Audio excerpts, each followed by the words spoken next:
Rock out is Stone Cold. The Hellraiser is back. Here we go. Evolution of the Shield. John Cena versus the Showstopper. Hulk Hogan and The Rock in the same ring. You will never take my place at the head of the table. Undertaker with a Hell's Gate submission. Oh my God! What? My God, Michaels just kicked Cena's head off. The Monday Night Wars have come to WrestleMania. It'll be The Rock. It'll be Austin one-on-one. Third and five to the Undertaker. Do you believe in miracles? The streak is over. Hey, what's going on, guys? And welcome back to WWE Retro on the WWE podcast on this Friday, August 12th, as we are going to do something a bit different today. Because, as you know, I've always been a big guy as far as the brand split goes. I really have always liked the identity of a Soul Raw or a Soul SmackDown. So, what I've decided to do today is, since the start of the brand split, I've evaluated both brands, and I've come up with two all-time teams for each brand. So one on each side. An all-time Team Raw and an all-time Team SmackDown. And going back to 2002, this was a pretty hard task. And, you know, there could probably be two teams on either side.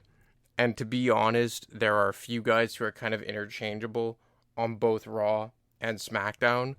And several that I think that I would really kind of hear an argument for the opposite.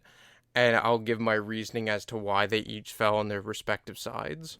But I think this is kind of a cool exercise to just kind of go back and talk about guys who, you know, really meant a lot to their respective brands and what made Raw and SmackDown their respective shows over the years. So, I mean, I took into account a lot of things. There was a lot of things to consider when basing these teams, two 5-man teams. So I guess the entire concept is kind of like if you had to have like a match, a 5-on-5 traditional Survivor Series match of all-time Raw guys and all-time SmackDown guys, who would they be? So I had one qualification that you had to make it on your respective team. And that is that you would have had to be world champion on your brand for at least X amount of time. So you would have had to be the world champion with the title that was exclusive to SmackDown or exclusive to Raw, whether that was the World Heavyweight back in the day, the WWE champion, the Universal champion, what have you. Just so we get some hard rules here and just to kind of, base it out and give us some tangible things to, give us like a bit of parameters. And right off the bat, that eliminates two guys, arguably the two top guys in the history of WWE, and that is The Rock and Stone Cold Steve Austin. Because right off the bat, when I was writing this list, I had Stone Cold Steve Austin as the top guy on Raw and The Rock as the top guy on SmackDown. Especially The Rock on SmackDown, as the show was literally named after him.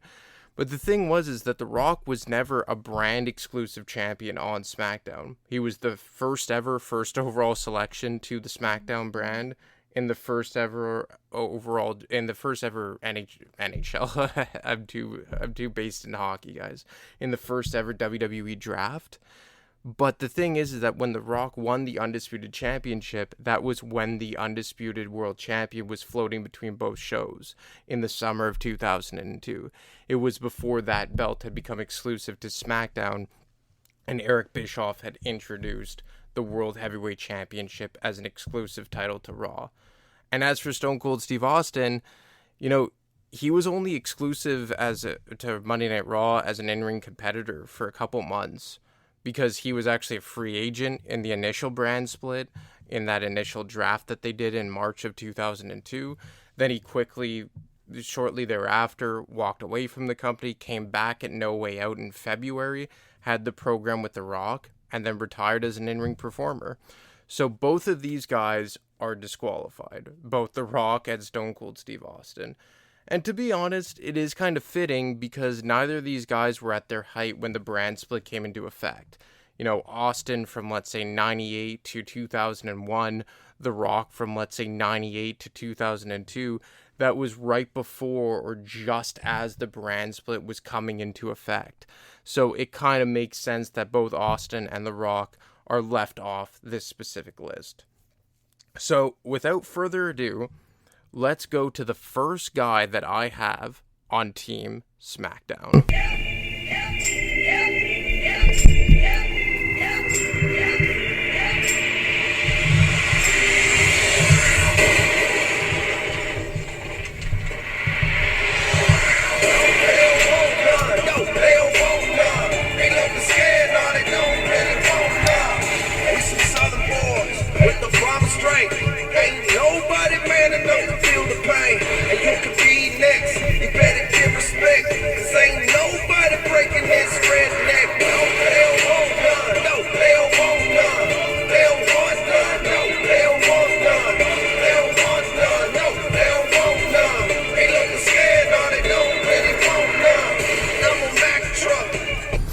So, AJ Styles, the first guy selected to my all-time Team SmackDown, and maybe that caught some of you guys off guard, but I'll just say it. He was the face that ran the place. SmackDown Live was the house that AJ Styles built from 2016 all the way until 2019, I would say. And when AJ Styles first came to the WWE in 2016, it was 6 months before they brought back the brand split. The brand split had been dead for just about 5 years.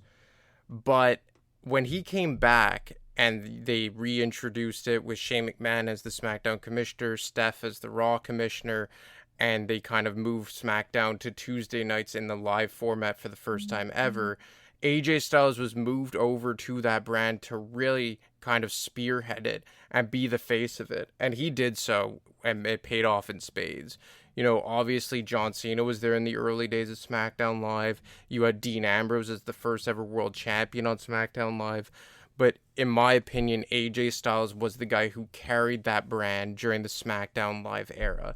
He was a guy who held the WWE Championship from, September of 2016 to January 2017, and then held it for a full calendar year from November 2017 all the way until November of 2018. And I know that for the vast majority of the last 3 years, especially since the pandemic, he has been a mainstay over on Monday Night Raw. But when I think AJ Styles, I think of SmackDown, more specifically SmackDown Live. But all this to say is that he was an integral part of legitimizing the SmackDown brand after 5 years of it not really being a thing. From 2011 to 2016, when both shows had the same superstars and you didn't have a hard brand split, SmackDown kind of became obsolete and everything happened on Monday Night Raw. And bring it back as a legitimate contender to Monday Night Raw, AJ Styles was a massive part of that. So now let's get to the first pick of Monday Night Raw. I think I'm cute. I know I'm sexy. I've got the looks that drive so cool. While I've got the move that really move. I say chill up and down that spine. I'm just a sexy boy. I'm not your boy toy. I'm just a sexy boy.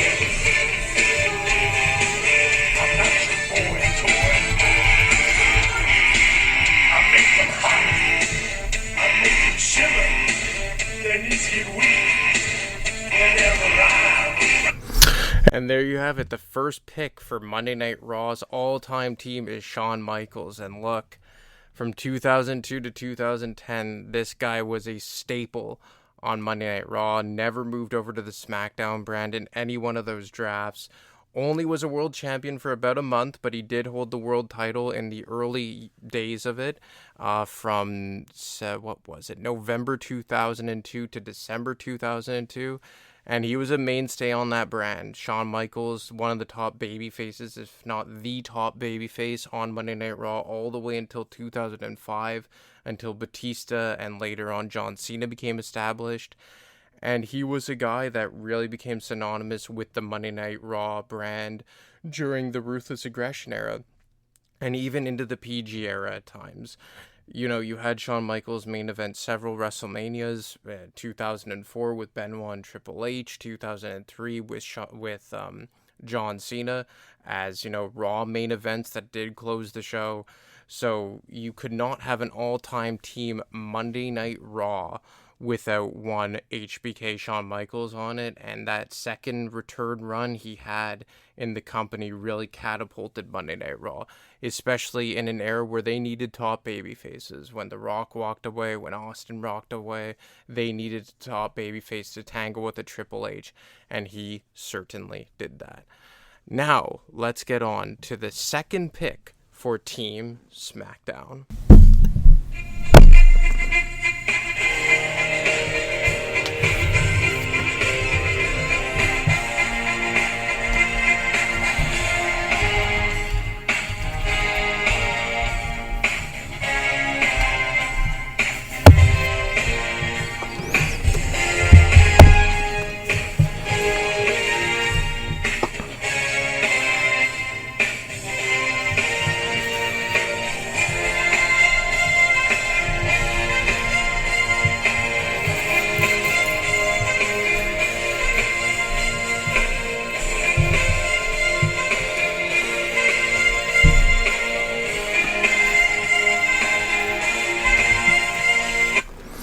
And there you have it. It is Kurt Angle, and you can have a Team SmackDown without a Kurt Angle. And look, I know that he came back as the Raw general manager in 2017, but it felt uncomfortable seeing him on the Monday Night Raw brand, because during the brand split, he was only part of Monday Night Raw in the early days. Or no, not even in the early days. He was always drafted over to SmackDown when Vince McMahon was running the show there. But there was a period from June 05 until January 06 where Kurt Angle moved over to Monday Night Raw, and it always felt weird. I mean, had a really good program with John Cena. They had a match at Survivor Series 2005 over the WWE Championship, but he was always a SmackDown guy. And, I mean, 2003, that incredible rivalry that he had with Brock Lesnar, main eventing WrestleMania 2019, on and off WWE champion during that period. And then again in 2006, when Batista went down with injury, he wins the World Heavyweight Championship in a Battle Royal on SmackDown, takes it all the way into WrestleMania 22, is the SmackDown main event in the triple threat match with Randy Orton and Rey Mysterio. So Kurt Angle obviously was a huge part of legitimizing the SmackDown brand in the early days. So he is a shoo-in to be on a team all-time on SmackDown. So let's get over to the second pick on the all-time team, Monday Night Raw.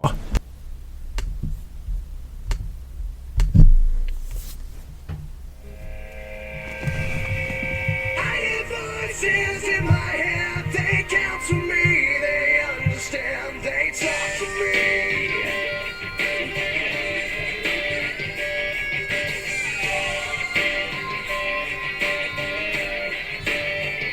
You got tools in your religion all designed to keep you safe, but when rules start getting broken, you start questioning your faith. I have a voice that is my savior, hates to love and loves to hate.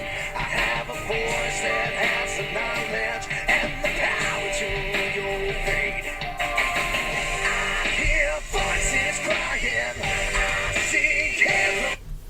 And there you have it. It is Randy Orton as the second guy to join Monday Night Raw. And look, this was the first guy that I had a lot of trouble with. I'm not gonna lie, when I put these lists together, I originally had Randy Orton over on SmackDown. And like I said, there are several guys on this list that you could make a real case for that belong on the opposite brand.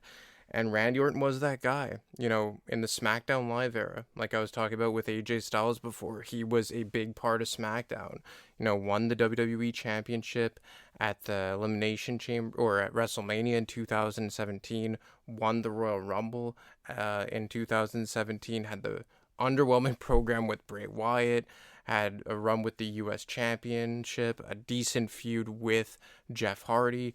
You know, he was a guy that was a staple on SmackDown Live. But I just feel like he did his damage on Monday Night Raw. Won his first world championship on Monday Night Raw, was the head of the Legacy stable, and had a good run as the WWE champion on Monday Night Raw in 2020 in the pandemic era, arguably the best run of his career. He had that on Monday Night Raw, winning his most recent world championship on Monday Night Raw. So I just really thought that, he had good moments on SmackDown, but he was a guy who really did his most damage on Monday Night Raw. So let's get to the third selection for the all-time Team SmackDown. You think you know me?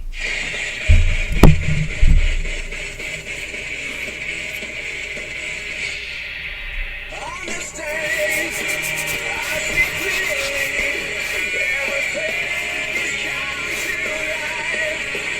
Better place than a broken dream, and we'll leave it all behind. On the stage, it's so real to me. Everything is come to life. Another chance to taste and dream. Another chance to feel. Chance to feel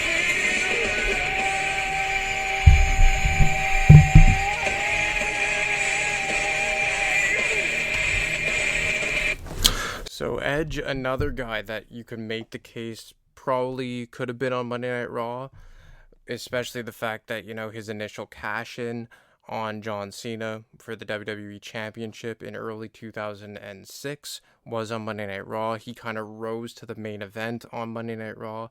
But when you think about where he really reached his peak, when he cashed in for the second time against The Undertaker, main eventing WrestleMania 24, his program with Chris Jericho for the World Heavyweight Championship, his final program during his first run with Alberto Del Rio, that was all pretty much over on SmackDown. The whole angle with Vicky Guerrero, La Familia, the later part of the Ruthless Aggression and the PG era, Edge really became a staple on the SmackDown brand, and really with that World Heavyweight Championship. He won the WWE Championship twice in, I believe it was 2006, both times during his program with John Cena, but after that, he almost became exclusive to SmackDown and really kind of was synonymous for a while with that big gold World Heavyweight Championship, especially during his very, very good rivalry with The Undertaker. So that is a good reason to have Edge as the third guy for Team SmackDown. So as we move along here, let's get on to the third member of Team Monday Night Raw.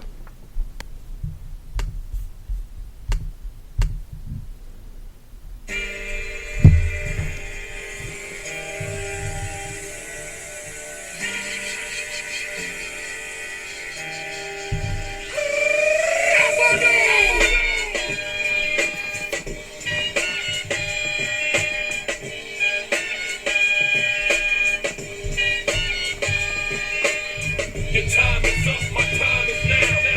You can't see me, my time is now. It's the franchise where I'm shining now. You can't see me, my time is now. In case you forgot or fell off, I'm still hot, knock your shell off. My money stacked fat, plus I can't turn the swell off. The franchise doing big business, I live this, it's automatic. I win this, so you hear those horns, you finish. A soldier, and I stay under you fighting. Plus I'm storming on you chumps like I'm thunder and lightning. Ain't no way you breaking me, kid. I'm harder than nails. Plus I keep it on lock like I'm part of the jail. Slaughtering stale competition. I got the whole.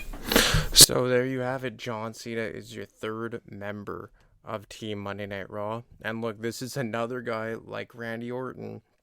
I originally had him penciled over on SmackDown because his first ever run with the WWE Championship was on SmackDown, and his last run with the WWE Championship was on SmackDown in 2017, albeit just for 2 weeks. And look, in 2017 at Survivor Series, he fought on behalf of Team SmackDown along with Randy Orton. So look, these were reasons to have John Cena over on SmackDown. But then you look at the bulk of his career where he really skyrocketed starting in 2005, 3 months after winning the WWE Championship for the first time. And then he kind of lived there all the way until 2016, where they brought back the brand split.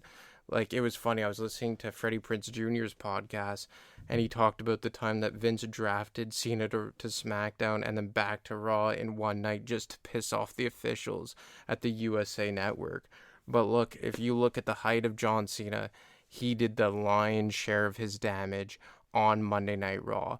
And look, in the early years and the later years of him as a full-time guy, he had a large amount of success on Team SmackDown, and he really, came up through the ranks on Team SmackDown. He made his name on Team SmackDown, on SmackDown as the Doctor of Thugonomics. Like I said, won his first world championship there. The last time he won the world championship, he was on SmackDown. The last time he was a full-time competitor, he was on SmackDown.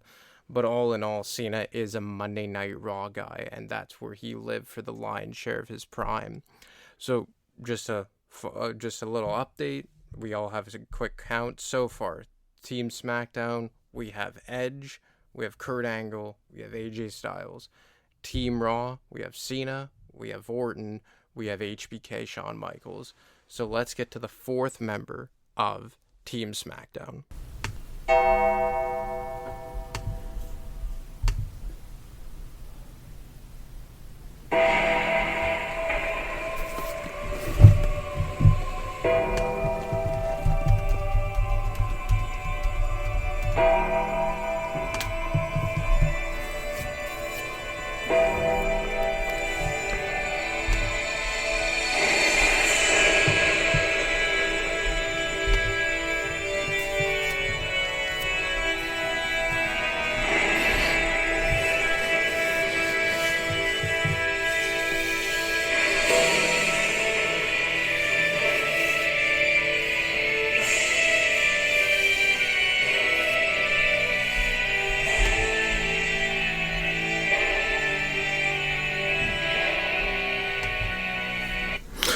And, you can't have a Team SmackDown without The Undertaker.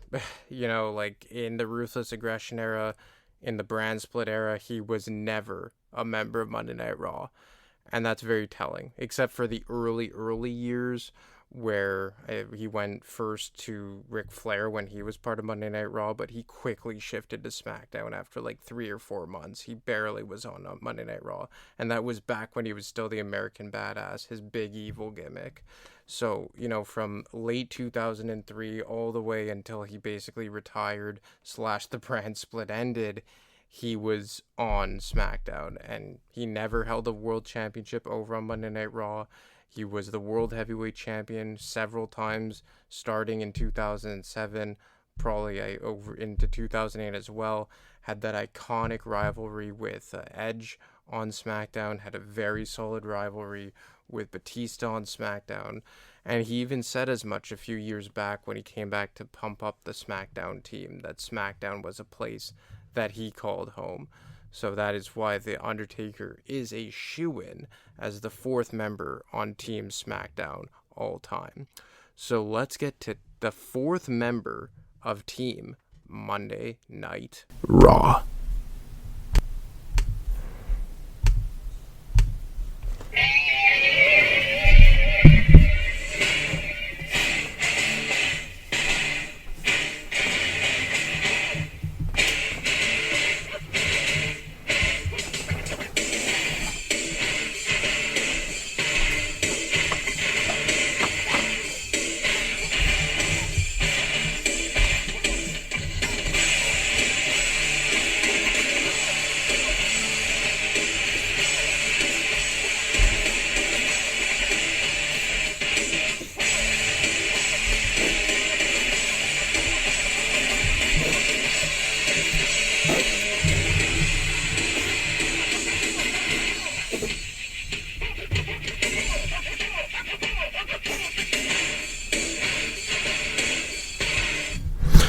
And Brock Lesnar is your number 4 selection to Team Monday Night Raw. And I could already hear some people screaming at their speakers, but hear me out.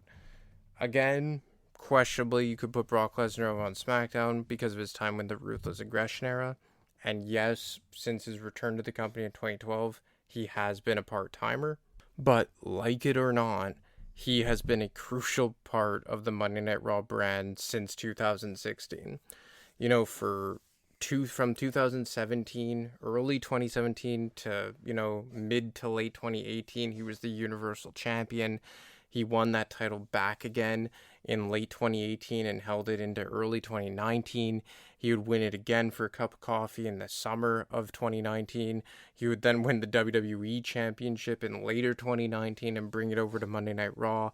Like, he was a guy that for, the lion's share of 3 years, the vast majority of 3 calendar years, he was the world champion on Monday Night Raw. And whether you agree with that, whether you disagree with that, it's irrelevant because objectively, he was the face of in a lot of ways of the Monday Night Raw brand during the whole, I don't know what else to call it that period than other the SmackDown Live era, when SmackDown Live was a thing and Raw had Mick Foley and Kurt Angle and Constable Corbin as the GMs. Brock was more times than not the world champion on the show. And that's just the fact of the matter. Kind of when AJ was doing his thing over on SmackDown, Brock was his counterpart over on Monday Night Raw. And that is why he kind of gets locked in here on all-time Team Monday Night Raw. So as we get into the final selection for Team SmackDown, let's wrap this up on Team Blue.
And the current undisputed champion rounds out Team SmackDown as, look, you can't deny what he's done for that brand since it moved over to Fox.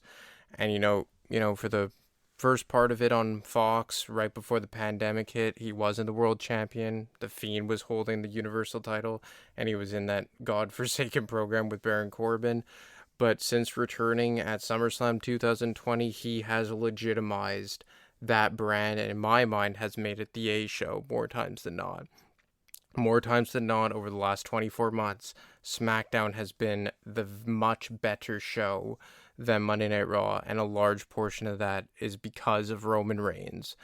And look, you could disagree with it. I've said it numerous times on my show, when I've done it with Matt on the current state of WWE, that I'm starting to get very, very tired of the Roman Reigns run. But from an objective standpoint, you cannot deny what he has meant to the SmackDown brand, specifically over the last 24 months, and what he will continue to mean, because it doesn't seem like Roman Reigns is slowing down anytime soon, and he seems like someone who is synonymous with SmackDown. So let's go to the final member of all time, Team Monday Night Raw. Time to play the game. Time to play the game.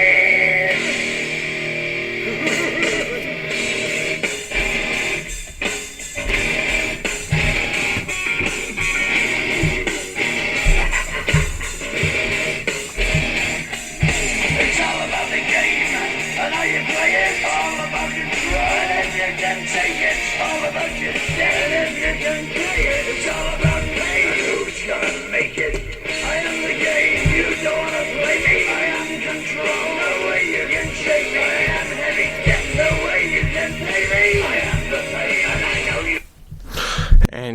Triple H, none other than the current head of creative and head of talent relations.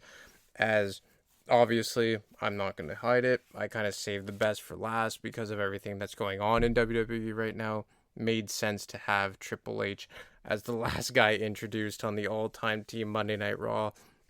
But look, I mean, you look at what he did in the Ruthless Aggression era, in the PG era, with his feuds with Randy Orton over the WWE Championship in the main event of WrestleMania 25 with the McMahons versus Legacy. Obviously, in the early days against Shawn Michaels, against Batista, when they reformed D-Generation X against the McMahons, you have to have Triple H on an all-team Monday Night Raw. He's a guy that really legitimized that brand. He was not that needed legitimizing. It's the flagship show of the company. It's been around for 30 years or whatever it is, or 20, however long it's been at this point. No, I think it's 25, coming up on 30, however long it's been, 1,500 episodes or how many have you. And, he's a shoo-in there. And, look, there were some honorable mentions that definitely could have made this list. Seth Rollins definitely just missed the cut for Team Monday Night Raw. Batista as well narrowly missed the cut for Monday Night Raw. On SmackDown, Eddie Guerrero, what could you say about him? Obviously could have been here, as well as Batista. Batista's one of those guys that could have floated on either show. And, even though he barely spent time on SmackDown, I also thought Dean Ambrose really always fit the SmackDown vibe. I found that they pulled the plug way too early on him.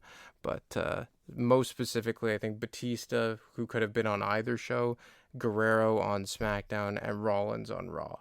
But all in all, those are my final 5 members. Team Raw: Triple H, John Cena, HBK, Randy Orton, and Brock Lesnar. And on Team SmackDown, you have The Undertaker, you have AJ Styles, you have Kurt Angle, you have Edge, and you have Roman Reigns. And I guess you guys could debate amongst yourselves which team you think is better, but that is the best I could come up with. And I'm curious to see, or hear rather, what your opinions would be, even if they differ from mine. Anyway, guys, that's all I got for you today. I hope you enjoyed Team Raw versus Team SmackDown. As always, you can get me on Twitter at ADemarco25. You can get Matt on Twitter at wrestling_audio, or you can email him each and every week for the WWE mailbag. Anyway, guys, have a great weekend. I'll talk to you next week. Thanks for listening to the WWE Podcast. Don't forget to subscribe on your favorite podcast app so you don't miss a show, or head to WWEpodcast.com. And for all of these shows ad-free, head over to patreon.com/WWE Podcast. Until then, we'll see you next time.